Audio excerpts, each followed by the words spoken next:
you've left the religion, why the hell are you telling us?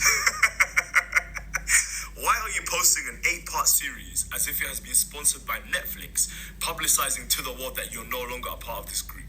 If you didn't care about something, would you publicize it?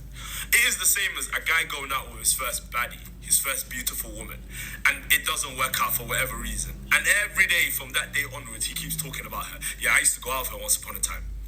You're not healed. And because the barrier of entry to post content on the internet is non-existent, there are a lot of unhealed people on the internet just advocating and pushing nonsense. If you left the religion, it is okay. That is your choice. I promise you no one cares. But to come on the internet and publicize things as if you've been enlightened, no. Let's open our minds a bit.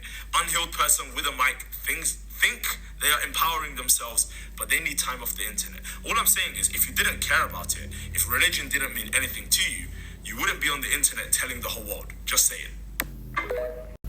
I want to talk about this because I think it's really important that people understood the extent to which religion really shapes your life. And I say this as somebody who is a Muslim.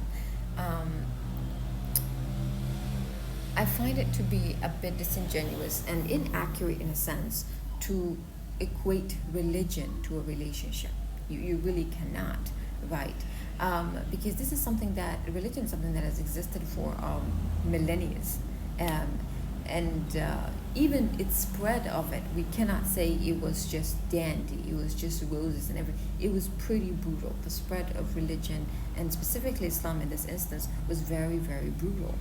And it has also led to people not accepting or even exploring parts or aspects of their life because it might be sinful.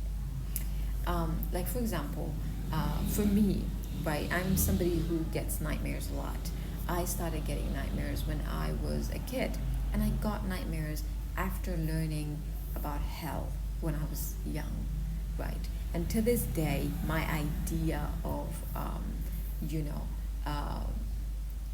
of what I find scary is basically the same thing, the same descriptions that I used to get about hell and things like that.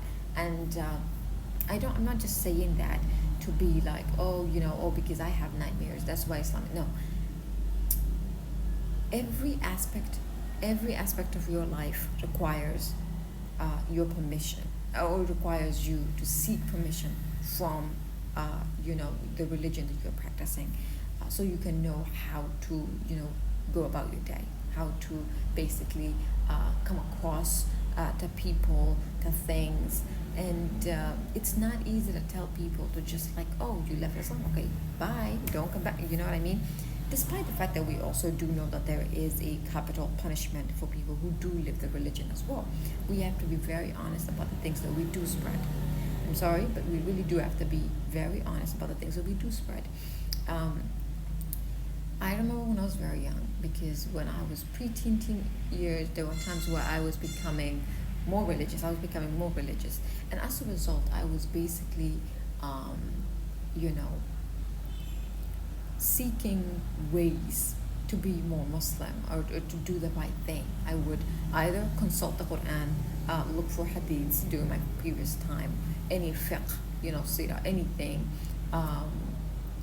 or even sometimes if I felt like they were not clear, I would obviously have to consult with the ulama as well. And obviously we had like regular preaching time. I don't know how to call it now, but actually only what I know it is in Swahili or Somali. So anyway, so think about that.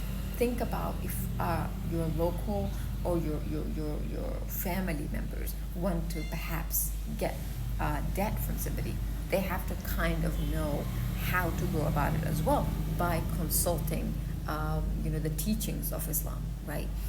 You cannot ask somebody who has been consulting and adhering to religion and all its rules their entire life to just, now that you're not with us anymore, I pray that that you find comfort somewhere else and you stop talking about this. That is not really possible.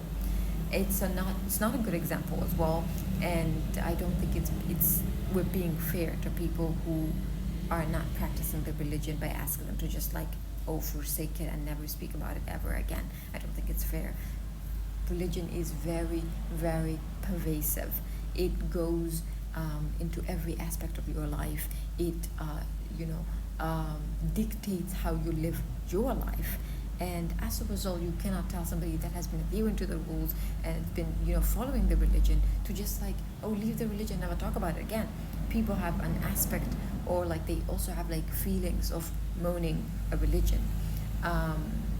And they moan who they could have been if they were not religious, and how their life would have like set out. As human beings, we all have that. We have like a sense of grief around things that we could have had, and also things that did happen to us as a result of a proximity to a specific ideology that we either practiced or believed in. So I don't think it's in this particular aspect. I wouldn't say that you're being fair, and I don't think you're being reasonable in asking people to not talk about the experiences regarding that kind of situation. And I also think it is a common tactic that a lot of Muslims do use to get people to shut up about the experiences.